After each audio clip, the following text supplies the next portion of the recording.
Have you ever stood at your kitchen counter with a bill in one hand and a cup of coffee in the other, feeling the strange sensation that money is always just out of frame, visible, possible, but never arriving? Picture a late afternoon light sliding across a tabletop cluttered with receipts, a phone that won't stop buzzing with reminders, and that quiet, stubborn voice inside saying, "I should be further along by now." You are not alone. I've been where you are, and I've guided hundreds who felt the same pinch, capable people in their 30s to 60s, carrying decades of effort and still wondering why prosperity slips past them. Listen, this is not a failure of worth or work. It's a mismatch of signals. Imagine a radio tuned slightly off frequency. You do everything right, you turn the dial, you call, you send resumes, you save, but the signal that attracts opportunity is whispering a different station. In my own kitchen, I remember telling my partner, "I don't understand, money feels closer than ever and yet it never shows up." He looked at me, weary and hopeful, and asked, "What if it's not about trying harder?" That question became the doorway. In the next minutes you'll meet the ordinary hero, someone like you, who learns that the battle isn't out there but inside, beliefs that replay scarcity, the tiny habits that transmit worry, and the fierce stories we tell ourselves at 3 in the morning. We'll walk through the call to change, the first tremors of doubt, and the small acts that begin to rewire attention. You'll feel the mood shift from anxious scraping to calm expectation, like taking a breath and noticing light where you only saw shadow. Before we move forward, tell me, what is your biggest financial struggle right now?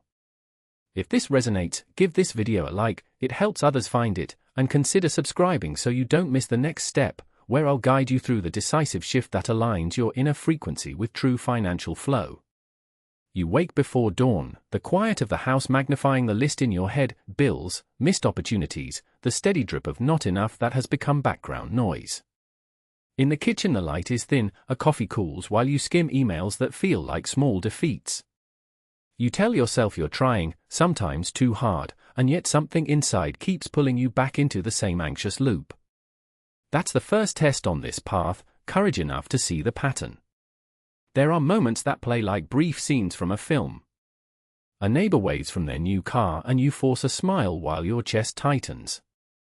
At a family dinner you laugh a little too loud when someone mentions travel, later you catch yourself listing reasons why you can't. Those moments are not failures, they're the crossroads. Listen closely, each thought leaves a signal, and your life answers to that signal.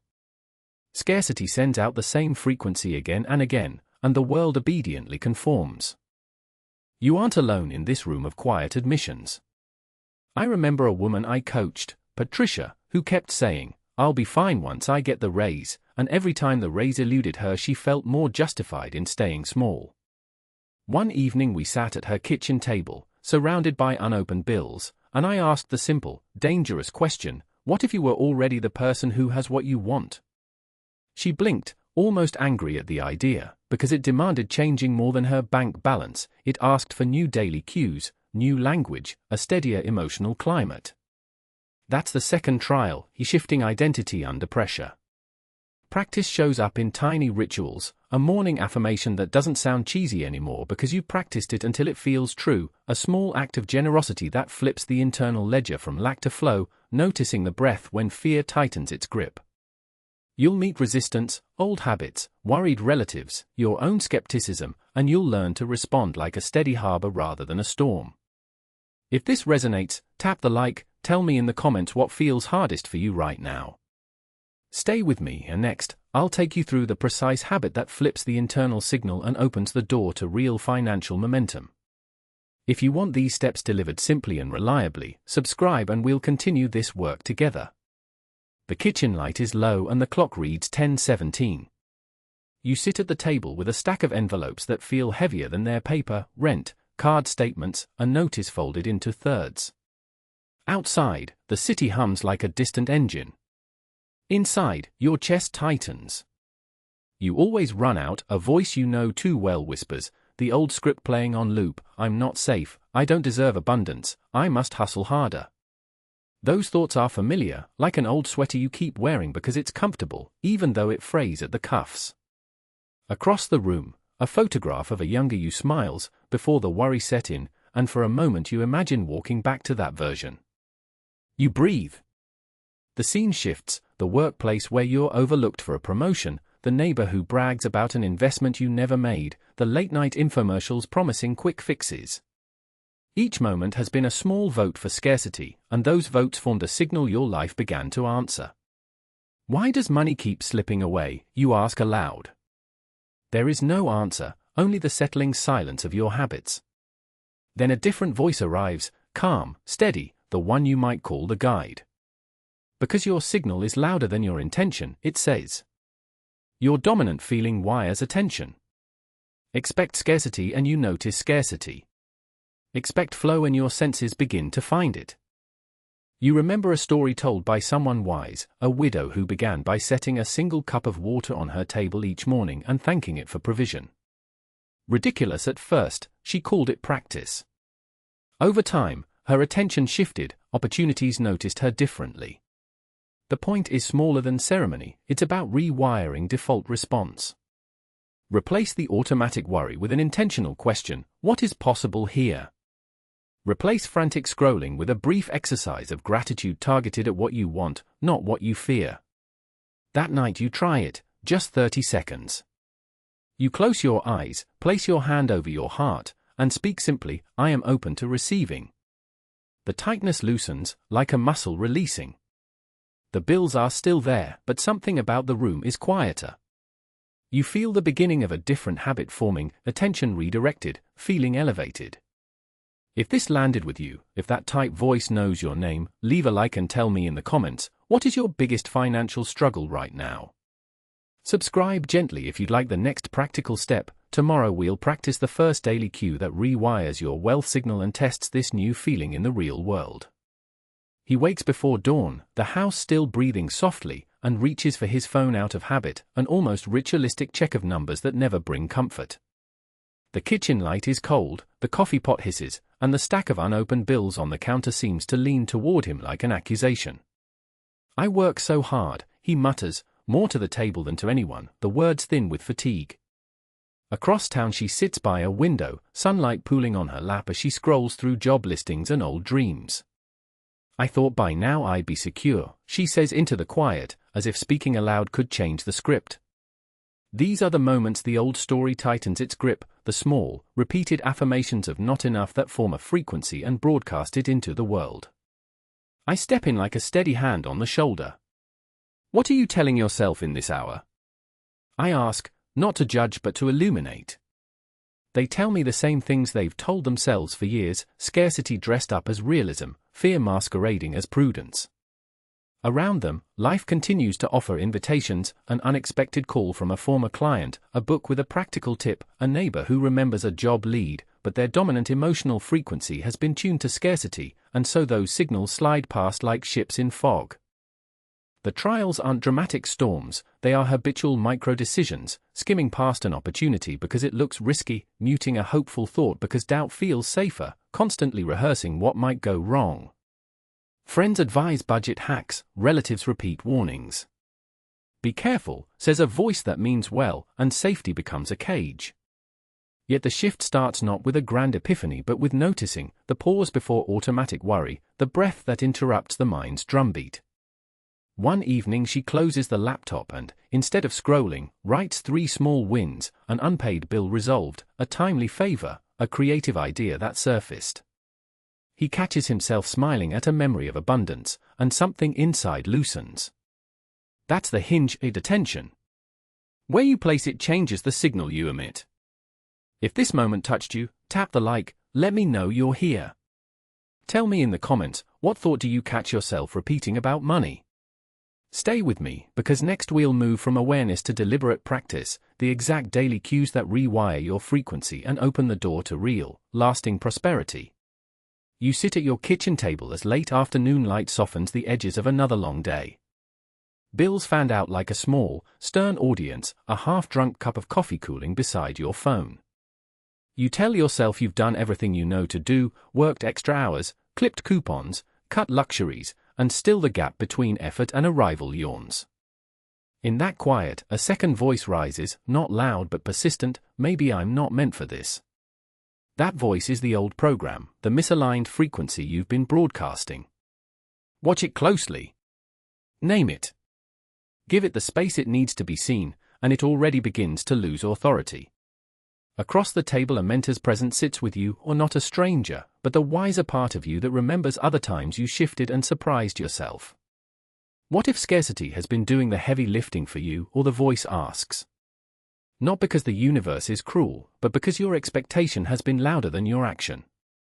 The room changes as you consider that, the refrigerator hum becomes a steady drum, the city outside carries possibility in taxi horns and distant laughter. In this ordinary place, a subtle recalibration begins. You try a small experiment. Close your eyes, breathe, and imagine the simplest, most believable sign of flow, a $20 refund, a call that says a client paid early, a forgotten gift arriving. Don't demand a miracle, invite a signal. The key is not frantic wanting but gentle expectancy. When you open your eyes, the bills are the same, but your posture is different. Your shoulders have permission to relax. Your hands know how to move forward instead of tighten. There will be stumbles. Old worries will knock at the door dressed as urgency. Answer them kindly and then return to the frequency you're choosing, calm, confident, open. If this small shift lands with you, tap the like, it helps others find this message. Tell me in the comments, what is your biggest financial struggle right now? If you want the next steps, the exact phrases and daily cues that rewire your signal, stay with me. In the next part we make the decisive shift that opens the door. You stand in your kitchen at dawn, the kettle singing, sunlight cutting through the blinds in a line across unopened envelopes. In the quiet you hear the same two voices that have argued for years, one counting what's missing, the other whispering possibility. You remember the nights of endless planning and the mornings of small, anxious rituals, checking accounts, scrolling for opportunity, only to feel the same tightness in your chest. That tightness was not weakness, it was a signal you were unknowingly broadcasting. The turning point is recognizing that signal and choosing to retune it. Imagine a scene where you sit across from an older version of yourself, calm, composed, bills paid, a steady smile. You ask, "How did you get here?" And she leans forward, voice soft but direct, "I stopped treating money like a stranger and made it part of my daily language." The change didn't come from a single windfall or a dramatic leap, it came from small, persistent shifts. She replaced the late-night worry loop with a morning question, "What good will today attract?" She caught the micro-thoughts, the automatic "I can't," and corrected them like a gardener pruning dead branches to let new growth through. Walk with me through one of those days. You notice the difference in posture, the way your shoulders relax when you name one small resource you already have.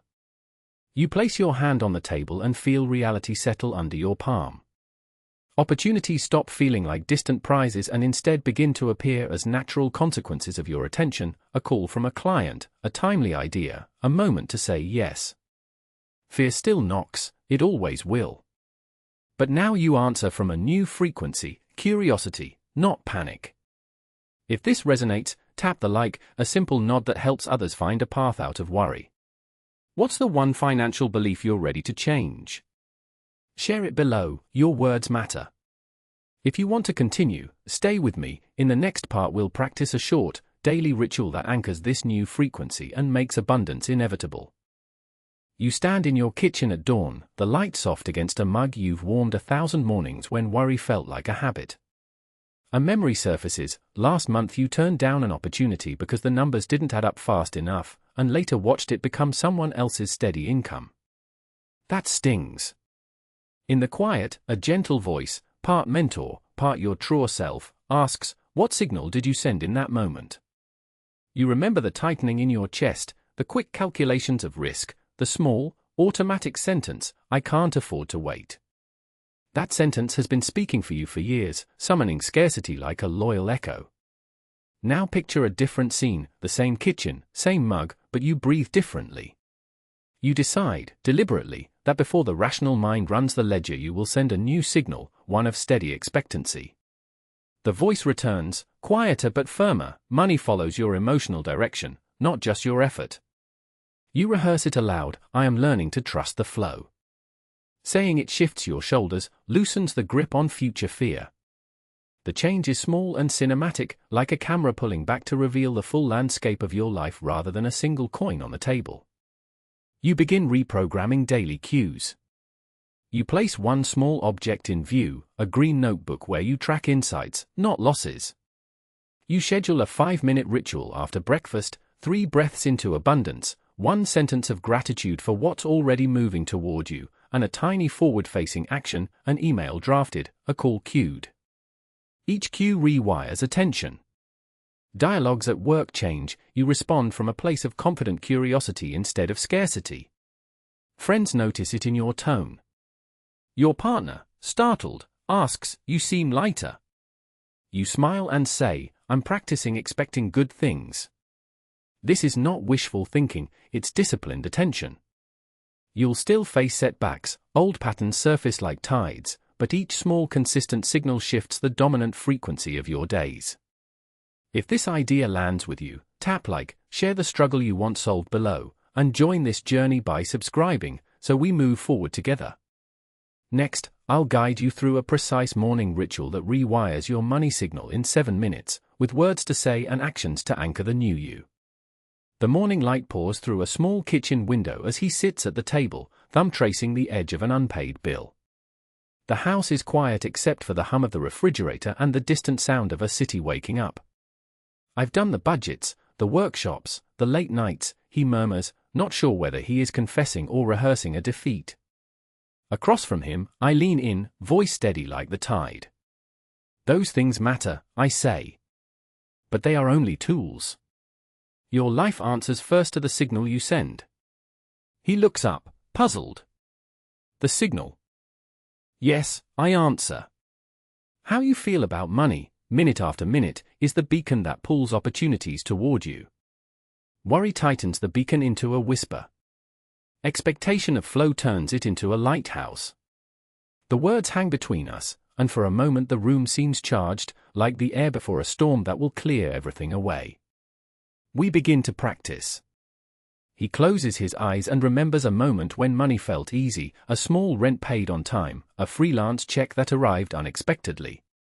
I ask him to notice the physical posture in that memory, shoulders relaxed, jaw soft, a slight forward lean. "Hold that posture now," I guide. He does, and the lines on his forehead smooth as if someone erased a map of worries. We redesign daily cues. The cluttered wallet becomes a briefcase of intention, a single crisp bill is placed on the kitchen counter each morning as a symbol, not of lack, but of incoming flow. When a bill arrives, we treat it as correspondence from possibility, read, acknowledge, and release. He practices 3 conscious breaths before opening his email. He names one small thing he can spend on himself that week, no guilt attached.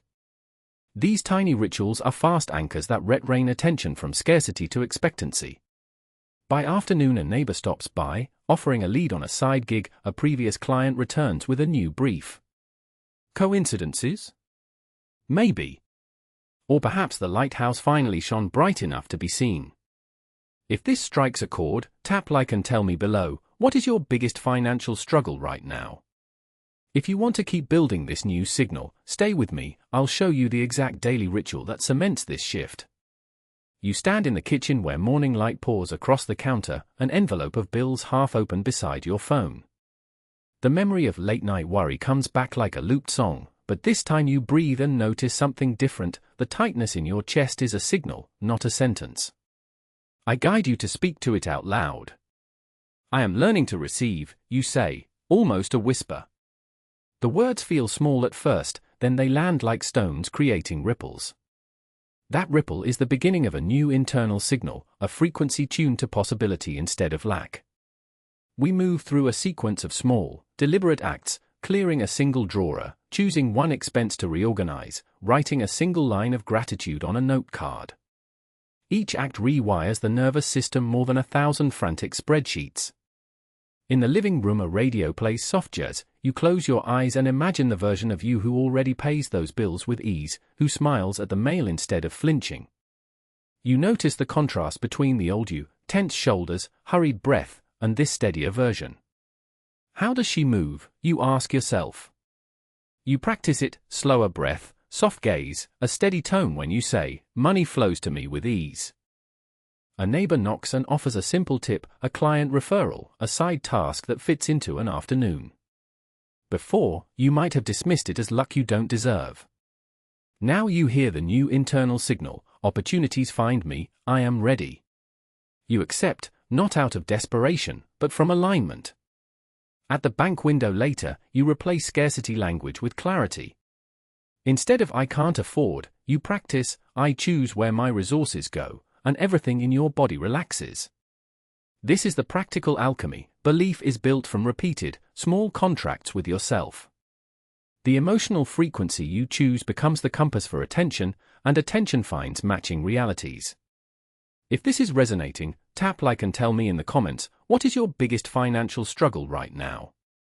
If you want guided practices to anchor this new signal, subscribe. I'll send simple, daily cues you can use immediately. In the final step, we'll bind these shifts into a 5-minute ritual that anchors prosperity in your day-to-day life. You stand by the kitchen window where the morning light falls on last month's bills and a cup of cooling coffee. For years that table has been a battleground, hope scribbled on napkins, plans in a tired notebook, the same ache of not enough. Tonight, though, you remember the moment that changed everything, a tiny, decisive shift when you stopped wrestling with money and started listening to the signal you were sending.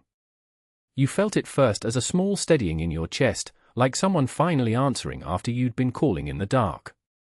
That was the turning point, not a sudden windfall, but an internal recalibration.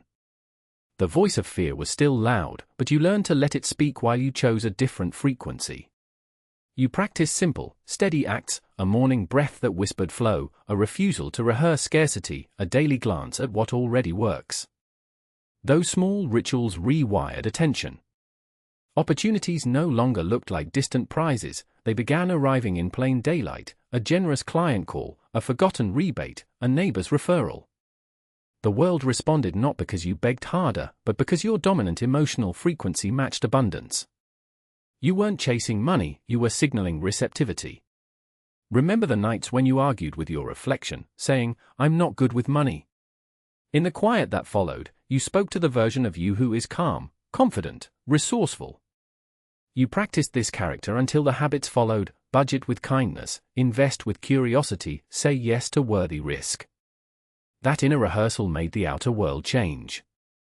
If this landed with you, tap the like, a quiet nod that you're ready to shift.